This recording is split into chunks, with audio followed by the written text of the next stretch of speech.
morning, good afternoon, good evening. Welcome to my YouTube channel. My name is Ogbanje Joseph. So please subscribe to this channel, share, like, as well as drop a comment on the comment section. So today we are going to be talking about the concept of state. The concept of state. Okay, so now when we talk about state, what are we really talking about? Now, there is no universally acceptable definition on the concept of state, in which case scholars, you know, of different orientations have actually defined state depending on how they actually view it.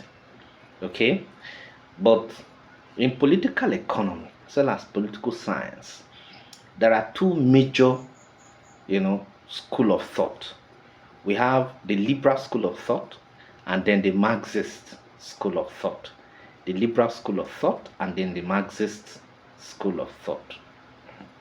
Now, according to the liberal school of thought, a state is actually, an institution or an organization of human society that comprises an organized attribute of contemporary institutions like the legislature, executive, and the judiciary, okay, with respective roles.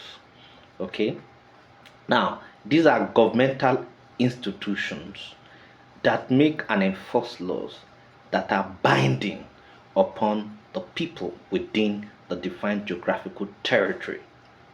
Okay, so now the laws, rules, or regulations actually determine, they determine the basis of the supreme authority in the land. So, from the perspective of the liberal scholars, the state is actually, the means through which the people can actually, or the people, achieve their destinies in the society. Okay, so there are several scholars that have actually looked at the state depending on how they want to look at it. Now, according to Max Weber says that state is the authority which gives order to all but receives, order from none. Okay, so the state therefore provides the structure through which people and resources in the society are organized and policy and priorities are established. That is from the liberal perspective. From the liberal state perspective, the state has a central role to play in the economy.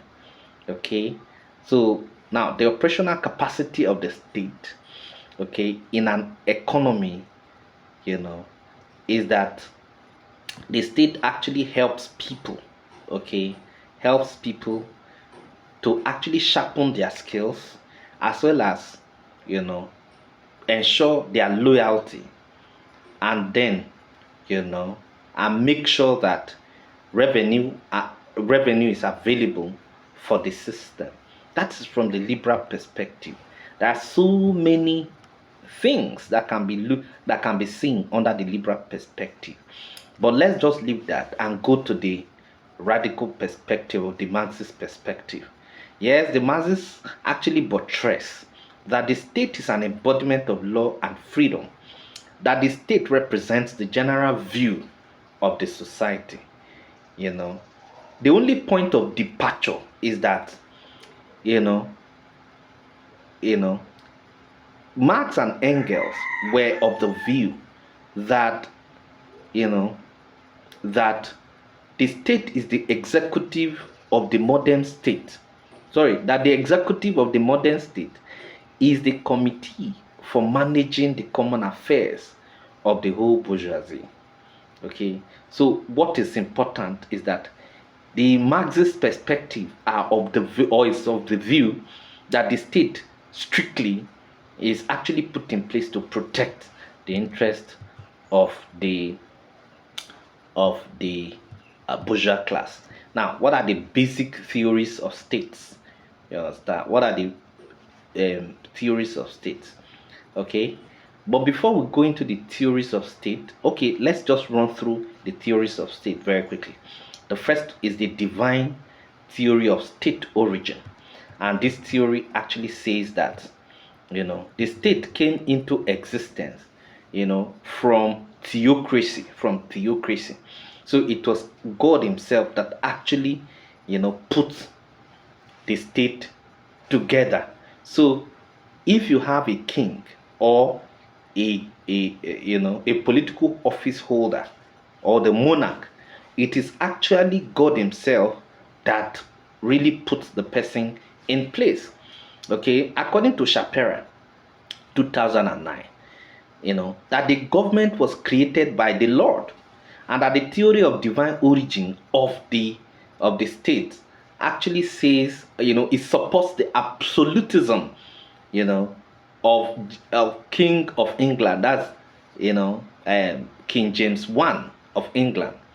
Okay, and then they are looking at it that the absolute nature of the king is actually guaranteed by God himself. Okay, because they are not actually accountable to the people, but absolutely to God himself. Okay, after that we have the social contract theory.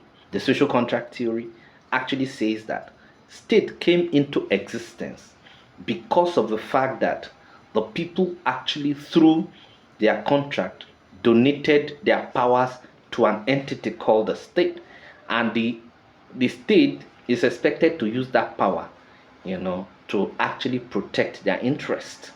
Okay, so the contract is between the people who actually say, I will donate our power to the entity, and the entity has the contract. Their own part of the bargain is to use this, use the power that the people have donated to her to actually protect the people's lives and property.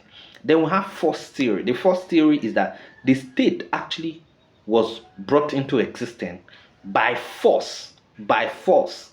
Okay. Now, colonialism actually typifies this because, of course, the Europeans actually forced the people, colonized them, and gave them states. Okay, now we have the evolutionary theory, okay, which actually says that state came into existence through an evolutionary process.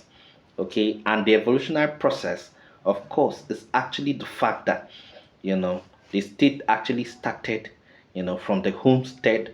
From the homestead it went to family.